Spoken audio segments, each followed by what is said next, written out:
Hey everybody, it's Josh Rutledge, your co-host for FearScape Paranormal Podcast. Thank you so much for listening.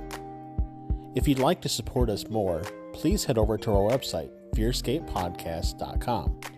There you can click on store and browse some really awesome t-shirts and maybe pick a couple up, or even go to our Patreon page and see how you can support us monthly. We love bringing you awesome content just as much as you like listening to it.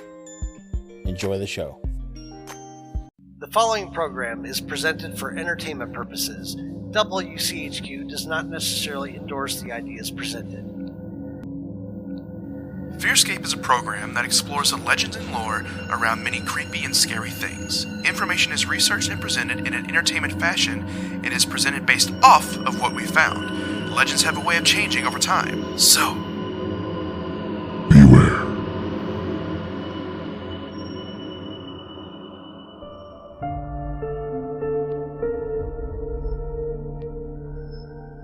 FearScape.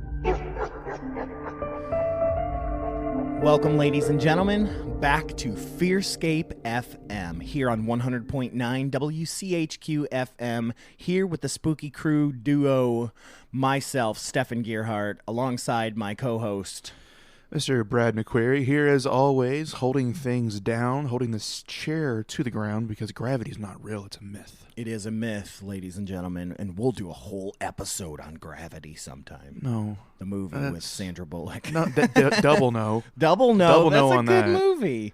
I haven't seen it, as I'm sure you're not surprised, but I've seen enough in terms of like what it's about to be like, if I go the rest of my life not seeing this, I'm fine. Just like the Goonies. It was a pretty good movie. That one I think you'd like more than Goonies because I think Goonies has been way too hyped for you now. It really has. Especially the Goonie sleeve that you've gotten. Yeah. Since you started like hyping up to Yeah. me, like, this is how much it's awesome. I went and got a sleeve. Yeah, Like, right in my come elbow on. pit, you can see Sloth right Yeah. there. He's super awesome. See, I know who Sloth is, so I'm Good. not completely Good. dumb to Goonies. I just you're haven't not watched you're it. not dumb ever.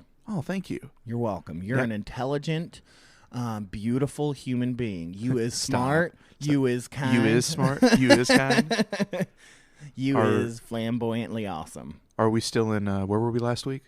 Where were we? Yeah, I don't know. I can't remember. What town were we in last week for FM? Oh, for FM, we were in Monroe County. Monroe County. Okay, I thought we were still there for Monroe a second. County. Well, let's Shout out get to our Monroe peeps. Yeah, We love you. Monroe peep peep. So we are moving right along. We have an episode today where we're going to be covering 3 different Sasquatch stories. Squatch Watch. Now, it's not necessarily a story on Squatches, but there are 2 legendary legends that are here in Kentucky, not including the Dogman that we mentioned in Monroe County. We're going to be talking about the Hillbilly Beast. What if the Dogman was part pug? Probably. We're going to be talking about the Hillbilly Beast. We're going to be talking about the Kentucky Wild Man, as well as a very detailed and very long listener story that comes from someone from Eastern Kentucky that has his own personal Bigfoot story. His own Squatch story. Yeah, it's a humdinger. Humdinger Of a story, and it's a big one, much like the Sasquatch you saw. I feel like right now there just needs to be, if we were on television, there would be a banner going across us. Squatch Watch 2019. Squatch Watch 2019. Brought to you by the Spooky Crew at WCHQ. Yep. Oh, that did did rhyme. Good. That All was right. nice. See, I told you you're intelligent. Yeah, I'm you smart. is smart. I is smart. You are. Like DJ Khaled. You is smart. You is loyal. Go buy yourself a house. Go buy yourself 2 houses. All right. We've got, like I said, a humdinger of an episode, so we're going to Humdinger. just go ahead and skip right through Creepy Catch Up and head straight into spooky news. Yeah, I ain't got nothing anyway.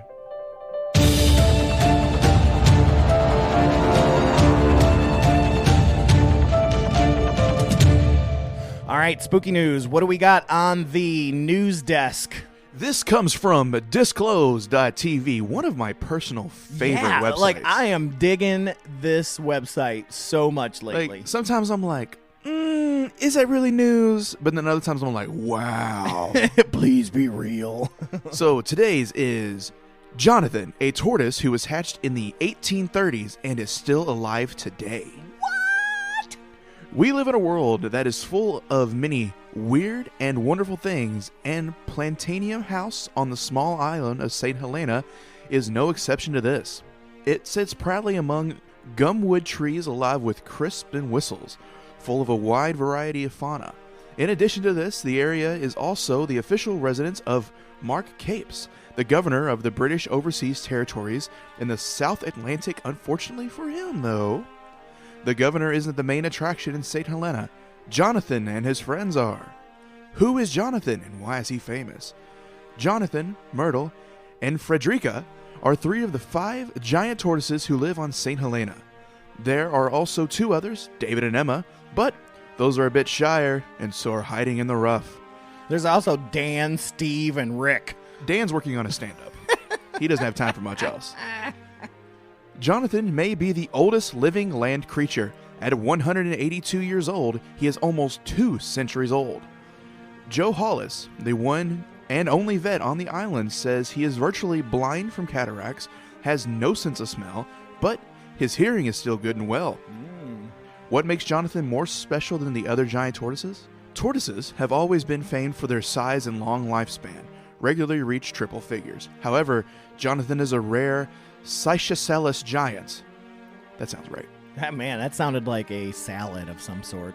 Maybe like a squash salad? I'll take the Cycicellus salad. He and his buddies come from the Albarba Atoll in the Indian Ocean. The population of the giants reaches 100,000. So there are 100,000 of these turtles in the world. Woo! But only one small breeding population of tortoises exists today. As to why or how Jonathan ended up on St. Helena, no one can really say for sure. The leading theory is he got there during the 17th century when ships that contained hundreds of easily stacked tortoises, like a fast food takeaway, were traveling all over the world. In the Galapagos Islands alone, it's estimated that over 200,000 tortoises were killed and eaten at this time. Yeah.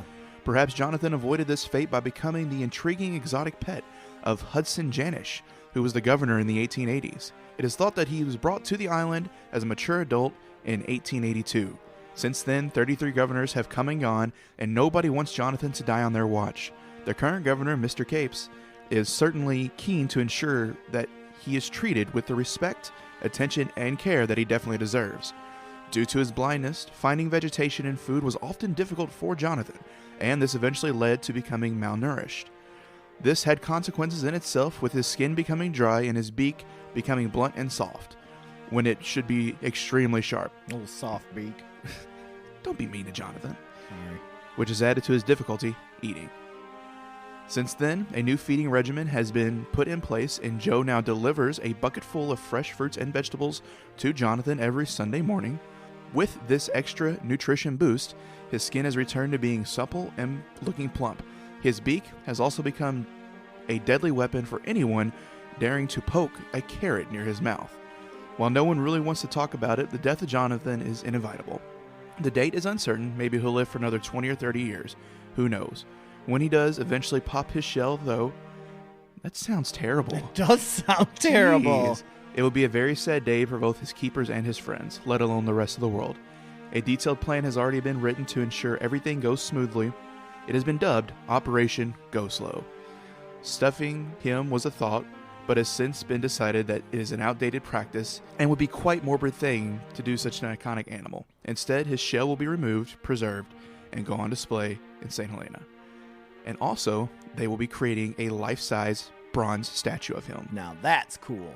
Oh, soft beak. So I don't know when your birthday is, Jonathan, but happy birthday. Happy birthday. Congratulations on I hope you surviving hit 200, everything. bro. 200. We're going for 200. All right. Hashtag 200, bro. All right, Blanket Huggers, get on the Twitters and the Instagrams. Tag us at FearScape Pod and use the hashtag 200, bro. Go, Jonathan. Or hashtag soft beak.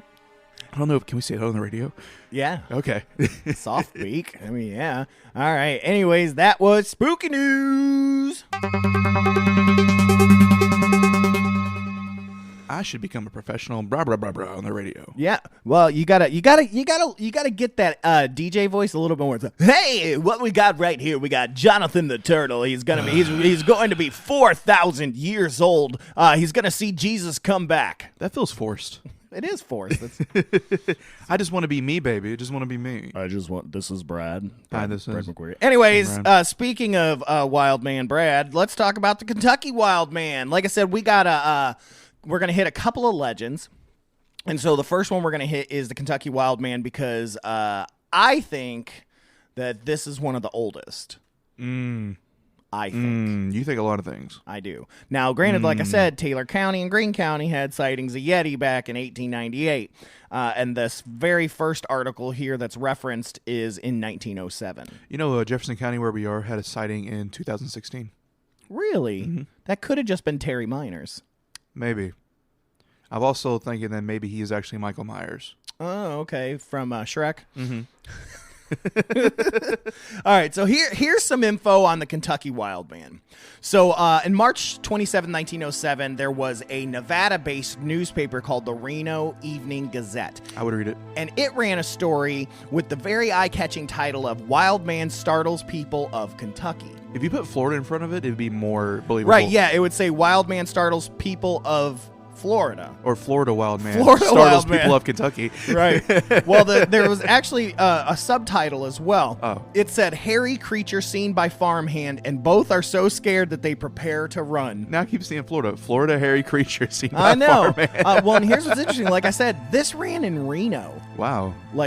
So anyways, the story began, information has been received here that the people in the country around Buena Vista, a village of Girard County, are much excited over reports that a wild man has high haunts in the Kentucky River Hills near that place.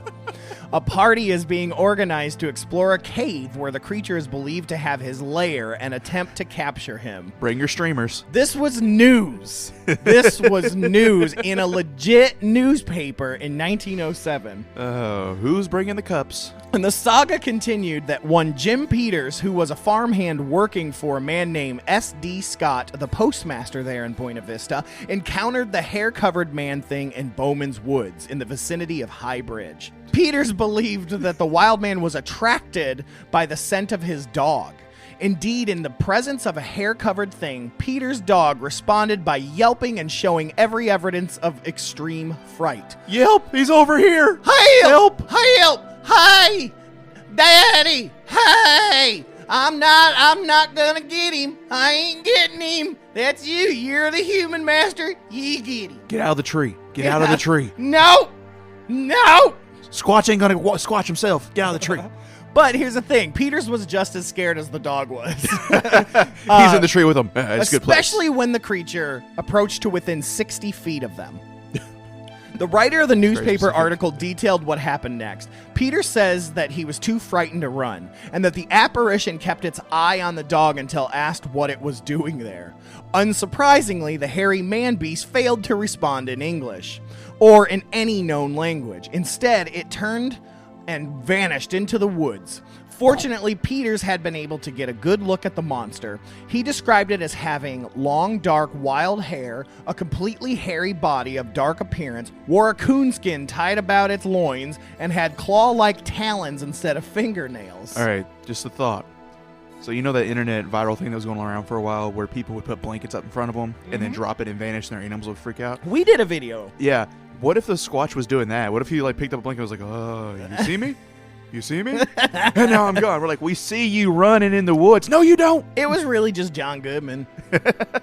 But anyways, when petrified, Peter finally made it back to Buena Vista. He told his boss, S.D. Scott, like we talked about, what had just went down. And the boss, seeing that Peters was serious, first he tried to see if the guy was pulling a prank on him, but realized that wasn't happening. So this is a pretty common theme among the paranormal. For sure. Are you being serious? Right, really? But Scott was like, okay, it's not a prank. So he gets together a posse. Like, not the insane kind? No. Well, I mean, they were, but because they wanted to track down what they believe was some sort of Sasquatch, Bigfoot, Yeti-like creature. Although the creature was never found, its tracks were seen in the mud of the riverbank.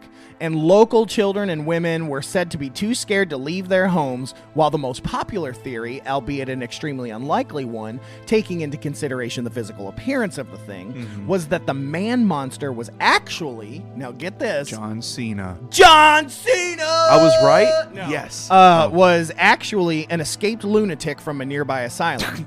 Evidently, though, the wild man got wind of the fact that he was being hunted and headed off for new pastures, and he has not been seen again in Bowman Woods. Wow. That's an interesting thought, that it could have been just like an escaped convict from like a insane asylum, and he's like, I'm just really hairy, guys, stop chasing me. Yeah. Hey, man, I'm hungry. I drive for Uber every now and then, just to make some extra money. And I picked up a group of girls the other day, and they were talking about how during the storm we had like a few weeks back, they were at a park, and there was like this little chihuahua that was lost and shaking and scared. So they went to the gas station, got like cheese and meat, and started throwing it to like try to get its attention. Throwing the cheese and meat, not the chihuahua. And I just had this thought in my head of, to them, they're like throwing this stuff at the chihuahua, trying to get its attention and trying to like make it feel happy.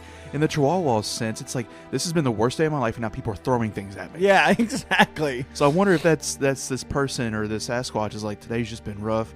I looked at myself in a mirror. I've never seen a mirror before, but I don't like the way I look. And now people are chasing me because of the way I look. This is just awful. Yeah, and what if he's half man, half Squatch? Ooh, man Squatch. Yep, man Squatch. Man. But I want to give reference to this really great book where I found the information. It's a book called The Monster Book, Creatures, Beasts, and Fiends of Nature. It's written by Nick Redfern. I actually discovered this guy on NPR. He was talking about stuff, and then I heard him again on Coast to Coast. It was like within the same week, so I guess this book was just coming out. Yeah. But I went ahead and bought the book, and it's really cool. And what's that price tag say? $333.33. Yeah, I got it on a discount for like $20. Wow. But anyways, it's really good. And in fact, one of the episodes we're going to be covering later, Kentucky Goblins, is mentioned here. That's where I first got wind of the Kelly Hopkins encounter and stuff like that. Was in this book. That's a fun encounter. It's pretty cool. Yeah. So this book I highly recommend that. Anyways, that is the Kentucky Wild Man. I'll tell you what I got over here. I got the Hillbilly Beast. Hey, y'all. Now, I'm just going to have a vent moment real quick. When I'm doing research, I like to read. I love to just read my research. I don't like to watch my research. So when I was looking up Hillbilly Beast, everything I found was watched. It was like Monster Quest, something like that. Like Monster Quest, the show, I don't know where it is. I never watched it. But it has like a 99% of the information on it. So I don't know if they've like cited it to where it can only be on that website or on that show or whatever it is. Or it was just, it's not a huge story. So yeah, because Monster Quest is a pretty good show. Yeah. And I was looking around because there's a bunch of places, like different websites you can go to help you like discover different like Bigfoot sightings and stuff like that around the country. And I was looking it up, and I cannot find anything on Hillbilly Beast, but I did find the legend of the Hillbilly Beast, which I found interesting. So I will go ahead and share that with you now. All right, yeah, hit us up hard. Hey yo! Hey, what did they say in Monroe County when the ghost was there? Do you remember? I can't remember. I can't either. I guess we can hop on the app and find out. Yeah, the WCHQ app. It's okay. There is certainly no shortage of monster stories in the world. Accounts of fiends, brutes, and behemoths, mer-monsters, Sasquatch, and devious little nameless gnomes have been woven from mysterious bumps and growls in the darkness since the dawn of time. There is, however, something about the unsettled expanses of the southern wild that lend themselves well to the perpetuation of these stories. I'm going to say that again. There is, however, something about the unsettled expanses of the southern wild that led themselves well to the perpetuation of these stories, as the creatures that used to roam the murky gloom of uncharted woodland have been regulated to the realm of bedtime stories and campfire tales by the steady encroachment of street lamps. The preservation of the southern landscape has ensured that it's less easily... Alright, hold on a second. Pause a second. This is fucking boring. So let's just skip straight to it.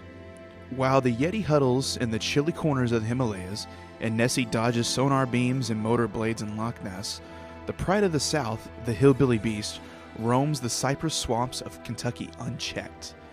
Between 8 and 10 feet tall, 800 pounds, and covered in a luxurious carpet of foot-long, swamp-dampened hair. Wouldn't really call it luxurious. The Hillbilly Beast is a relatively straightforward match in the lineup of average Sasquatches. Many-ish. Many-ish Sasquatches. Many-ish. Yet, the particular tenor of this brand is uniquely southern. Droves of camo-clad coon hunters, silent mushroom pickers, and would-be late-night canoodlers. That's a word. I ain't heard canoodler in a long time. You're welcome. Gather on online forums to share their multi-sensory experiences with the beast. With an apparent affinity for stealing hogs, cats, and scouring vegetable patches, the gustery enthusiasm of the Hillbilly Beast leaves no stone unturned. Notice he doesn't steal dogs. He's smart. Yeah. He does steal stones, though, apparently. Yeah, he hates stones. They just get in his way. Some have escaped falling under the yellow-eyed leer of the beast and have only heard his trademark yowl echoing through the swamp. Hey! Help! Hey, y'all! While others claim that the beast is silent, only expressing territorial threats by hurling large stones into their paths or through reverberating warnings made by beating trees' trunks with dead sticks. Don't want to use those alive sticks. No, don't want to use the live ones. Use the dead ones. A smaller sect swears that the beast communicates with them through telepathy, which is interesting. Because the Goat Man, we mentioned that in the Goat Man episode. Mm-hmm. It's a common cryptid thing. Though, as is often the case, recording such communications has proven difficult. Though many of today's stories tend to bear the mark of modernity, overturned vehicles, and terrified television crews, one should not assume that the advent of the Hillbilly Beast's popularity is recent.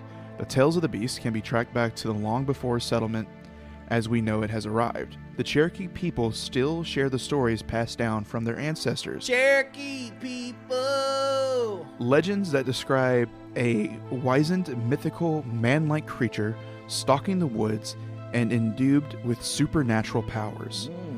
Later, settlers used the mysterious hill critters as scapegoats for disappearing livestock and as threats to intimidate particularly unruly children. Even Daniel Boone, noted fearless explorer and hyperbolic historian, was said to have re-encountered a run-in with a hair-covered bipedal giant that chased him through the hills of Kentucky. I could have been the Kentucky Wild Man. It could, but it also could have been the Hillbilly Beast. Or could have been a Squatch. Could have been a Dogman. Could have been a pug. Ooh, large pug. Very large pug. That's called unhealthy. So yeah, that's Hillbilly Beast. So today, does the legend still exist? It does. Well, I mean, obviously, it talked about like cars getting thrown and things like that. And it's interesting. There's a lot of similarity between it and the Wild Man. So yeah, I mean, you know, in Eastern Kentucky and those places, there were a lot of people that very much lived off the grid. Who knows? Who knows? Could have been something along those lines. Could have been a Squatch. I mean, we are here on SQUATCH WATCH 2019. SQUATCH WATCH 2019!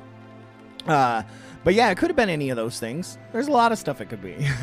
You know, I was on that website looking up different Bigfoot sightings, and there's some counties, there's like maybe a handful of counties, maybe like 10, that have not had any sightings, but the rest of Kentucky has. It's had a lot. Like when I was looking into Union County, at this one farm, there's like 3 separate sightings. Just at one farm? Yeah. Jeez. And just different stuff like that. Plus, you know, we've talked about already the different sightings. So people, if you're out there, if you've got some sort of Sasquatch, some sort of Hillbilly Beast, some sort of Wild Man of Kentucky, some Dogman, or anything like that, let us know. We just love pugs. We do.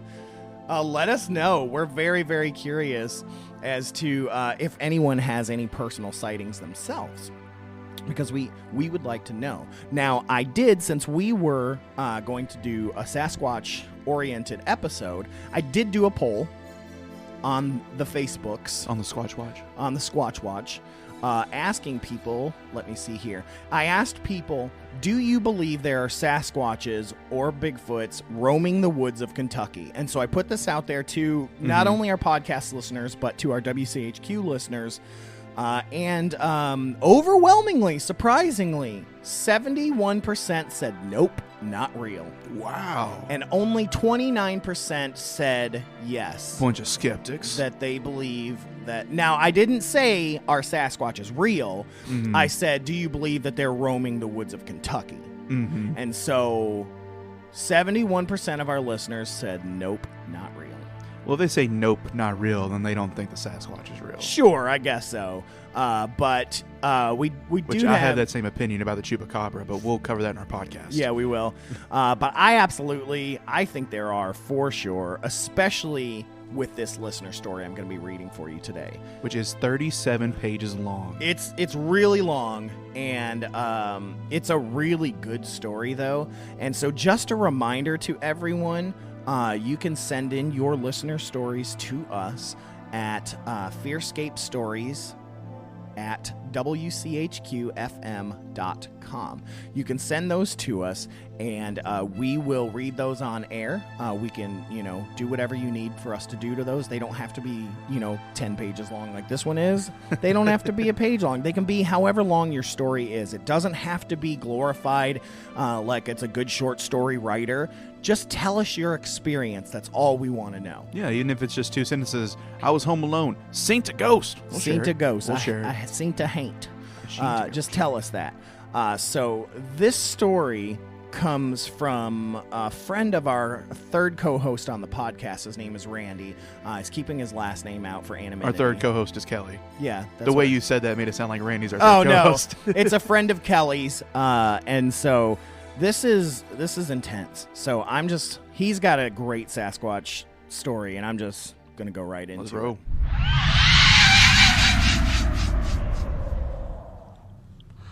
The story begins in the headwaters of the Rock Castle Fork of the Tug River, dividing Kentucky and West Virginia in Martin County, Kentucky. The Rock Castle has several main forks in the stream, but the setting of these incidents occurs in the uppermost headwaters of this fork of the Rock Castle Fork in the Coldwater Fork. The specific area is located in its uppermost reaches in the Lindbark Fork of Old Road Fork. The junction of Old Road Fork and Lindbark Fork was an official post office bearing the name of the local family that lived in the area. For anonymity, the name of the post office will not be mentioned, as it was named for the local families that are my direct ancestors, and some people would be embarrassed and possibly harassed concerning these incidents. This post office was located in a mercantile store along with a few houses around the post office. Now, in this day and age, one has to look hard to see signs of human life in the form of picket fences, barbed wire fence lines, and an occasional old rotted house foundation. It existed in the 1800s and was moved downstream as the families moved downstream in the early years of the turn of century in the 1900s. It's a really rough and remote area. Now, this is a lot of information for several paranormal events, except to say that nothing has been in that area for many, many years, except for when we went hunting prior to mining the many seams of coal in the area in the 1980s. Prior to then, a good four-wheel drive truck or SUVs, before they became known as such, could take you near to the watershed between Coldwater and Wolf Creek. Now, the many different types of recreation vehicles known as four-wheelers and side-by-sides can still access these areas from different directions. It was on one of those hunting trips to an area where we always camped out on the evening of the first day of squirrel season, where there were many for hunting and ultimately eating them. We always knew the area as the mouth of Bridge Hollow, and it was a large sandy area formed by a loop in a small cold water stream. I always dreaded going there, as there was a picket fence that was still standing, where my dad would always tell me about the grisly event that occurred there. According to the legend, back in the 1800s, a man lost his good coon dog and was told it was on the farm of a local neighbor near him in Lindbark Fork. The man who lost his coon dog went to the place to inquire about the dog, and the owner came to his fence and was talking to the guy while standing there at his fence. An argument ensued between them and the man, who lost his dog, well, he lost his temper. One commonality in the men of those days was the lengths of their beards, which reached way down on their abdomen. Think of Phil of the modern-day Duck Dynasty and his long beard. Well, the man who lost his dog pulled out his Bowie knife in one hand, and with the other grabbed the homeowner's beard, pulled his neck out over the fence, and sliced his head off, leaving it sitting on one of the pickets in the fence. Dad always said that on the day that occurred each year, blood could be seen on the fence. Now, I don't know if that was factual or if he was trying to scare me, but it always shivered me when I saw that still standing fence, either going or coming through the area. It was always dark in that area as it lied between two mountains and was located near the creek in the bottom of that particular topography. I have to say that whenever I found myself in Lindbark, I always had a foreboding feeling like the air was heavier or that something was just off. It was not a pleasant feeling, one of dread, and you didn't have to be near the fence to feel it. Even when I was a young teenager and rode a nice dirt bike, I stayed out of Lindbark and chose to ride Old Road Fork and the many local gas company roads that were built there for just great off-road riding. One Friday evening, in the late fall when all the leaves were off the trees, Dad informed me that we were going to the mouth of Bridge Hollow to hunt squirrels early the next morning. In the head of Bridge Hollow was a very low gap, and two little finger ridges coming down the mountain, and we were going to meet some of his friends from the mines where he worked, whom I also knew and liked. They were going to come in from the Wolf Creek divide of the watershed, and we were all going to hunt and meet in that gap from the Coldwater side. I agreed to go with him, though somewhat reluctantly because I had planned to sleep in a little on Saturday morning before I tackled some ongoing chores of clearing sumac bushes on the hillside around our house. Now, he and I were the only two going in his recently new 4x4 Chevrolet Blazer, which was capable of making that trek through the creeks and the occasional muddy road that came up out of the creek to miss deeper holes of water and slick rocks in the creek. The gas company maintained those so-called roads that we used to reach the uppermost portions of the stream where plenty of squirrels were always found. We got to the old camping area a little after daylight had hit, but it was still not quite light as we were in the bottoms of the tall mountains and it would be hours before we could see the sun overhead. As soon as I got out of the Blazer, I felt something. Again, like dread. This time, though, it was stronger. Dad told me that he was going to hunt right-hand finger ridge heading to the gap in the mountain ridge, and, well, I'd take the left-hand finger ridge, and we would meet each other and our friends in the gap. I steeled myself for something I really wasn't crazy about, but it made my dad happy to have me hunting with him, and I would do it to make him feel good about his only son. I dreaded it as I opened the truck door and got my 12-gauge shotgun out to head up my assigned hunting area, but something kept bugging me. Actually, one of the things I noticed was I had a definite feeling that I was being watched. I kept my head on a swivel around the truck with Dad, and I was a little spooked, a feeling I normally didn't have while I was out roaming in the woods. We broke up with me being reluctant, and I went to a place directly in front of the truck where I could cross the creek without getting too wet, while Dad had to go up on the creek to cross it to begin his hunt on the other ridge.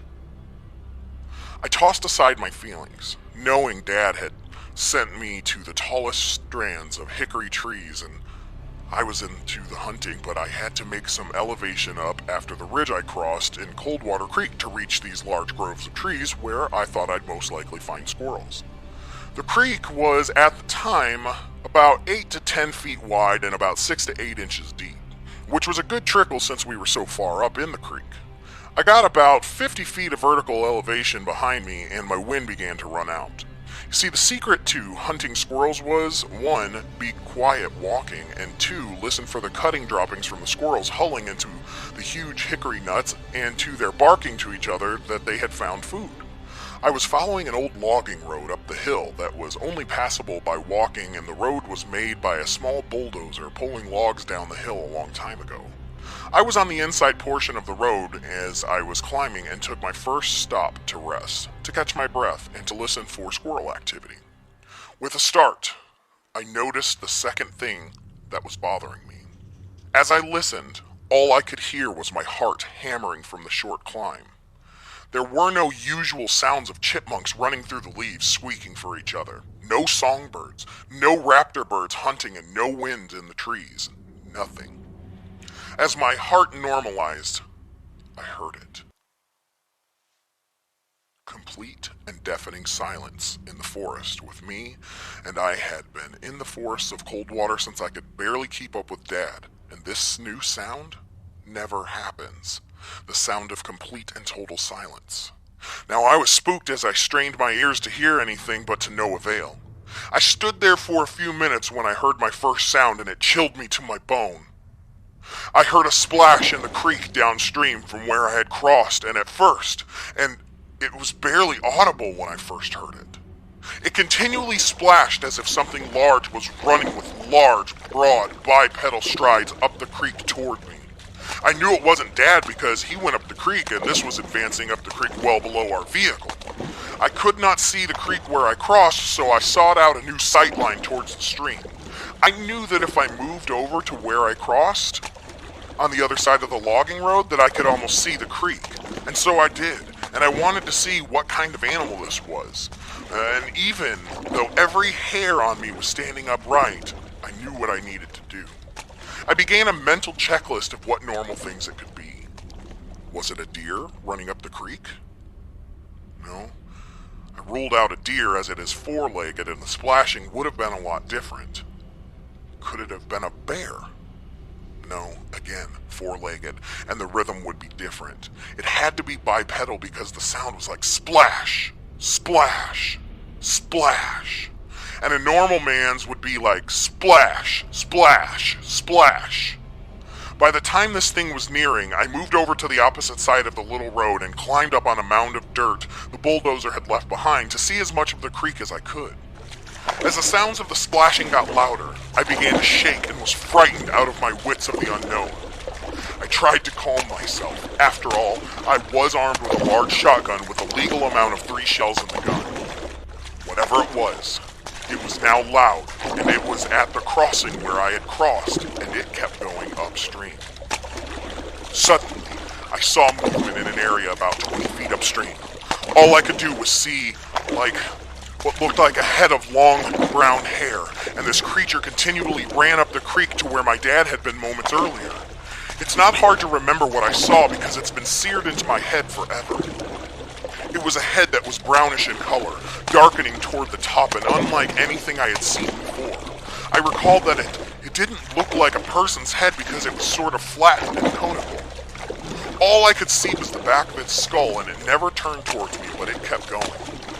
The splashing soon faded off in the distance, just like it had come into the quietness. Forget about squirrels and meeting friends in the gap. I decided I did not want to run into whatever this thing was, and I began to creep back to the relative safety of the blazer. This hunt was over for me. As I eased back down the creek, I dreaded looking toward where it had gone. But I made myself do it. And I can see why I didn't see all of it. You see, over the eons, the little stream had cut back into softer rock and eroded, making a hook in the creek and depositing sediments in the area where we set up our tents when we were camping in the area. The erosion had eaten into the softer rock near the stream, and it left a ledge of harder stone overhanging about half the creek. I momentarily gauged the height that was now only about 15 or 20 feet away from me, and the thing had to be probably 7 to 8 feet in height from the creek up. That meant it had to be probably 8 or 9 feet high for me to have seen it. That rocked my young world, and I dashed towards the blazer. I quietly opened the passenger door and closed it as quiet as possible, not wanting this thing to hear me. And I locked both doors and climbed into the large back seat where I thought I could make a better stand against it if it ever came back. I was shivering uncontrollably, and it wasn't because of the lack of heat. I was too afraid to start the engine, thinking that it would hear it, and it would come back to investigate, and I did not want that to happen. My trusty 12-gauge was still loaded. Hunters never had a loaded shotgun in their vehicle, and I was aware of this cardinal sin. But I had it loaded in case I had to back up to the opposite side of the bench seat and fire through the window at this creature. Yes, creature was what it was because I had never seen anything that big in the woods that had to have walked upright, and I had never heard any stories about it. I stayed there for what seemed like the whole morning, when actually about 2.5 hours later, Dad popped out of the brush where I had entered earlier that morning. He had gotten to the gap and didn't run into his friends, but of course, I wasn't there. He was a little worried and came down to the left flank on the course that I was supposed to be taking up the hill and made it back to the truck, and then saw me in the back seat with my shotgun in my lap quivering. It was chilly and his hands were cold. The door levers were horizontal latches, and he just assumed I had gotten tired, lazy, or just lost, and we left the truck unlocked as no one was around. He tried to open the door. The handle just snapped back because it was locked, and it caught his cold fingers, and he let out a little yelp of pain.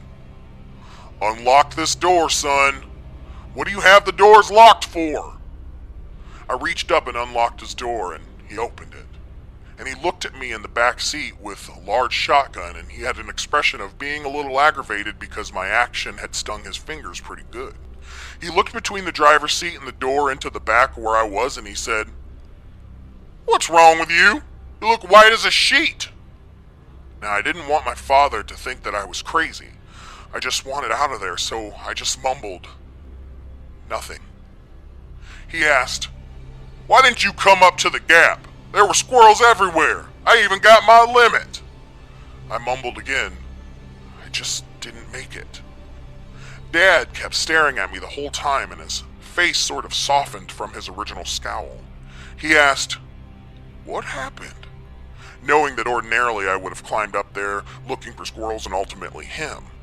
Mumbling again, I said, "Nothing." And he just kept staring at me. Then a look came over his face again, and he looked away, and it seemed like he was searching RAM in his memory banks as he was thinking about what had happened. He turned his gaze back to me, and it softened some more, and he said, "You saw something, didn't you?" I mumbled a non-committal grunt, and he continued to hold me in his stare. After a few seconds, he said, "Well, son, it's gone now. Now let's go home. Also, is that gun loaded?" I nodded my head affirmatively, and he told me to unload it before I shot one of us. So I unloaded it, stuck it back in its storage bag, and turned around in the seat and put it in the back. I was not about to step out of that truck to unload it and go to the back and open up the glass and lay it in. No, I wanted no part in being outside at the time. He got in, and I climbed up into the front seat, and we left.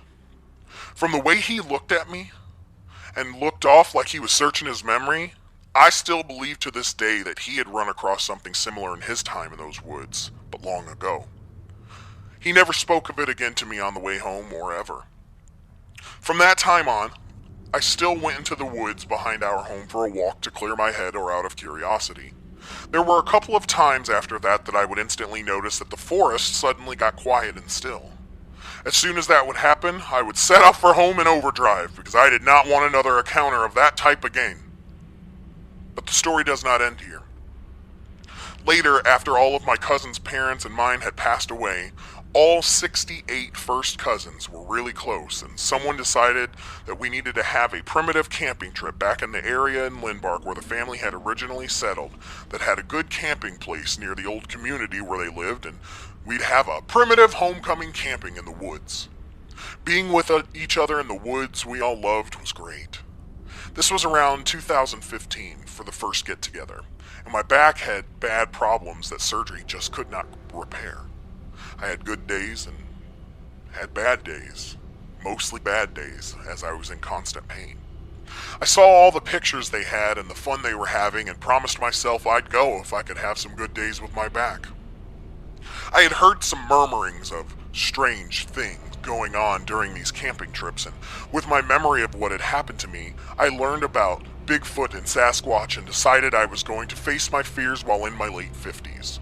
One of my cousins had a full-time, powerful, but comfortable Polaris RZR off-roader that they all thought I could ride in, and my female cousin that owned it told me she would bring me and my equipment to the camping site. I was so excited. We set off in September on a Friday evening around 4:30 p.m.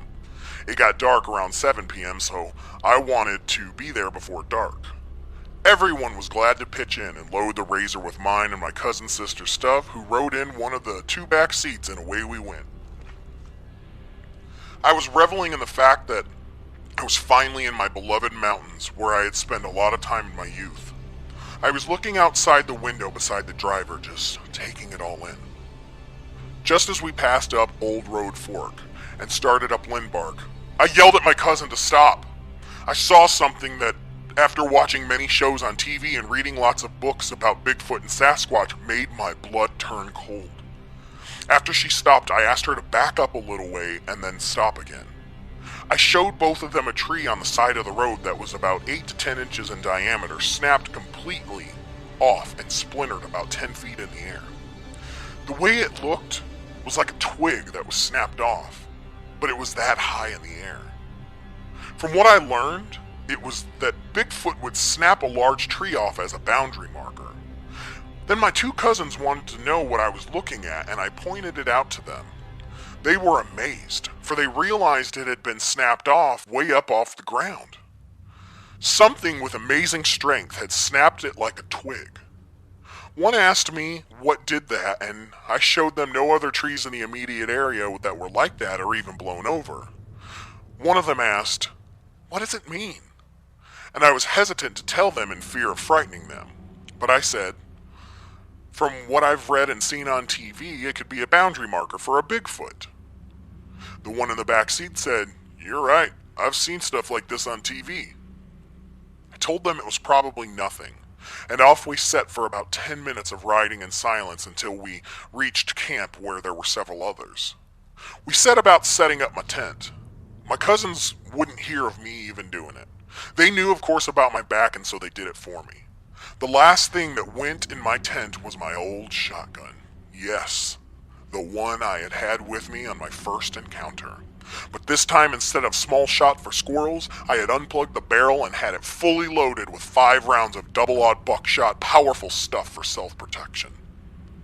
We all sat around the fire, talking and catching up, for I hadn't seen many of them for years, pretty much just at funerals. We were all laughing and having a good time until the clock struck 6:30 p.m., about a quarter hour before darkness set in. All of a sudden, we hear a huge snap, and a tree fall not far from us on the southern flank of the mountain immediately to our west. Now, the thing was, this was no ordinary tree falling when you heard the thud of it hitting the ground, and then hearing a second following thud as it settled to the ground. No, this one sounded like it was thrown backwards down the mountain, and then the momentum of it carried it way down the hill. Several of my cousins screamed and said that there must be a bear in the area. I never saw so many firearms appear so quickly in a couple of heartbeats, including handguns from even my female cousins. I knew we had to have a substantial tree thrown at us just out of our sight to frighten us away. We talked about it for a few minutes and decided to go back to our normal ways. But I filed this one away as another encounter with a Bigfoot. I slept with my shotgun where I could grab it in a quick instance. At about 4 o'clock in the morning, I awoke with a full bladder. With trepidation, I got my brightest headlight on and quietly unzipped my tent door so I could get rid of a couple Pepsis I had ingested that evening. We actually had a potty tent set up outside of camp for the girls, and I didn't see any light in it, but I was afraid to let fly right outside of camp, so I steeled myself away and walked down to the water to urinate. While this was going on, I felt that feeling again, that I was being watched. I shined my big headlamps around and saw no eye shine or anything, but I didn't shine it into the woods on the hillside directly beside me. I felt like something was there. I got up the nerve to do so, and then the next thing I remember was waking up a little before 7 a.m. in my tent and looking up and seeing a little bit of light coming in through the tent. I didn't remember zipping up my pants, walking back to the tent, getting in, or anything else since I was last peeing in the creek and looking up on top into that mountainside. Somehow I had lost about 2.5 hours of time. In the tent, I found my light off of my head, and it was still on. It was shining straight down in the tent. Now, I know I would have turned it off to save the special batteries it used. I didn't say anything to anyone because they would have had a hard time believing me. But I had a bad headache that continued to worsen. You see, our plan was to leave everything and go back to civilization to have a potluck lunch with some of our other cousins that couldn't make it up to the camp due to physical ailments or age. When I go back to my sister's house where I had parked my car, I all of a sudden had a full-blown migraine. I laid out on one of her recliners and took my medication to alleviate a migraine and put a towel over my head to block out the light. I told my cousins I was going back to Lexington, and they offered to get my tent and anything else I had left. After a couple of hours, I headed down the mountain parkway trying to recall those 2.5 hours last night that I had lost, but nothing came to mind. I kept coming back to the fact that the last thing I remember was looking up into that hillside and then waking up in my tent. I drove back to Lexington, nursing my migraine, got home, showered, and crawled into bed. After a couple of days, I decided to contact one of my cousins who had camped out with us to find out what had, if anything, happened on Saturday. I was especially interested because some of the campers had posted pictures of a doe deer coming down off the mountain that the tree was thrown at us and staying in the creek. It stayed with my cousins for a while. Now, while deer and elk are plentiful here, they are not tame in any way, and the sight of a human makes them bolt.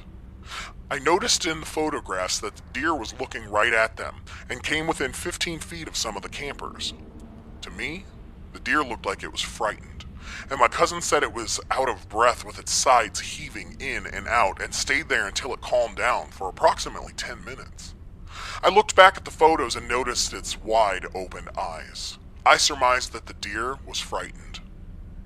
From my research, deer and elk are primary food sources for Sasquatches. I believe that this deer narrowly escaped death from the hands of the huge Cryptid and would rather spend some time with humans, whom the Sasquatch did not appear to bother. My cousin said it was just so strange that a doe came into camp and spent time with them. I asked my cousin if anything else had happened, and her reply was quick. "Oh, yeah." First, she said that about dark Saturday night, a loud roar that tailed off into a higher-pitched yelp, nothing anyone there had ever heard before, came down from the side of the mountain. She said that it was so loud you could feel it vibrate off your breastbone. It actually scared them very badly, and once again the guns came out. Again, my research shows that this is common for a Sasquatch to vocalize in a loud roar, tailing off into a higher noise in order that it might intimidate a human or other animal. I'm totally convinced that having seen one in my early years and seeing high up snapped off trees and now hearing the tales of my cousins whom I believe wholeheartedly of the sights and sounds of the deer and the unknown beast makes me believe. Now here's where the tale turns paranormal. My cousin told me that after the roar from the mountain, it was not much longer before they all went to bed. All of my cousins turned in early due to tiredness and stress and hit their tents. My cousin that was telling me this said that for some reason she just woke up in the middle of the night. She hesitantly opened a large enough opening in her one-person tent to stick a portion of her head out to survey the camping area. Looking directly at the camp table, she saw a shadow figure staring down at the same table where we always eat. I asked her to describe to the best of her abilities what she saw. She said it was darker than dark, and darker than the fire embers behind it, and it was just staring at the table. She said it was tall, had on a rather large hat and a very long beard. I almost choked, because I don't think she knew about the grisly encounter at the fence further upstream. I don't think the girls in the family knew the story, but the boys surely did.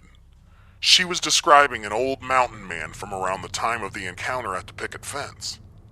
I asked again if she was seeing it out of her periphery vision or head-on, and she, without hesitation, said head-on. Then she told me that he just faded out, and you could no longer see him, but you could see the glowing embers in the fire pit again from her point of view. The next year came up time for the wilderness reunion, and again my back was acting up and I couldn't go. But I was able to view pictures of their trip, and I decided to contact my cousin again. I asked her if she saw the shadow figure again. She replied, "No, but I did see a ghost." I said, "A ghost? Do you mean like a spooky old bedsheet with eyes cut out, or what?" She said no. She said it was a balding guy that had a slight glow about him, and he was dressed like he was going to work or something. She said he walked right into the camp while she was looking out of her tent, and just kept walking downstream until he disappeared.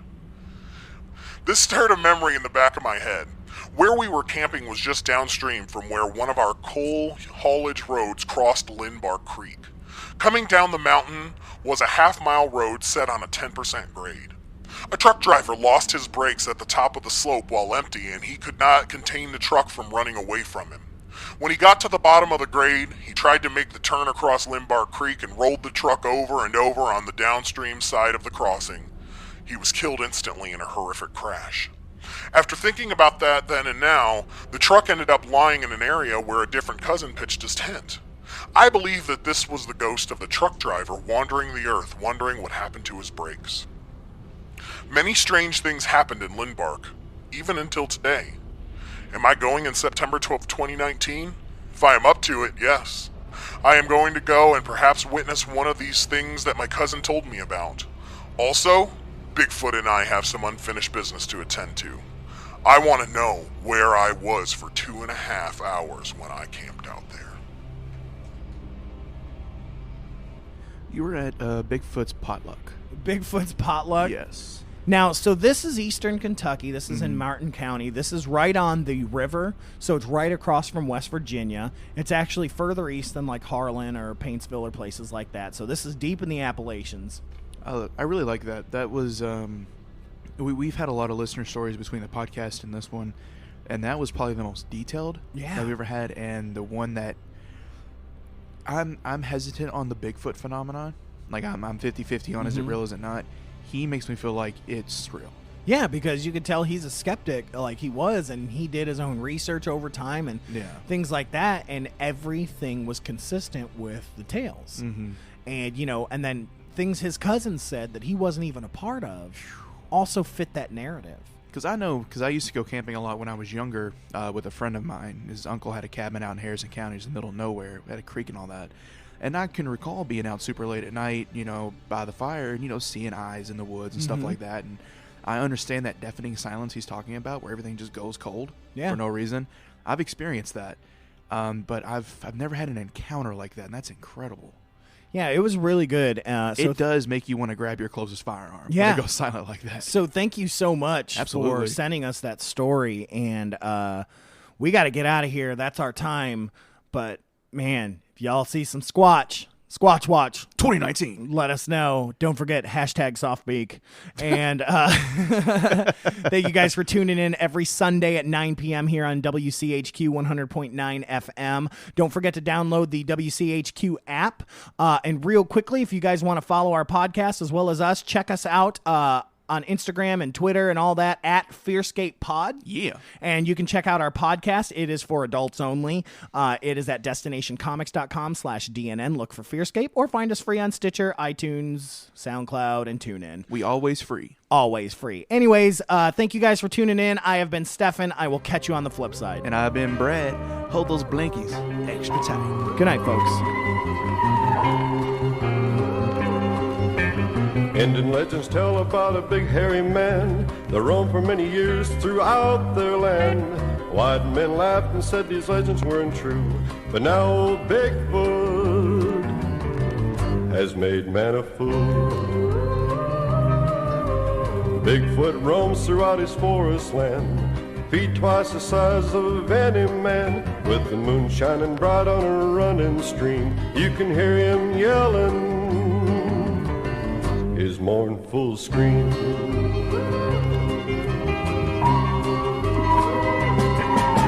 Scientists believe he's a missing link. Some people say that he's extinct. Others say something from a bad old dream. But listen to Bigfoot's a mournful scream. Bigfoot is a friend of all the wildlife band. He feeds a little raccoon right from his hand, while the old chipmunk sets a chattering on his knee.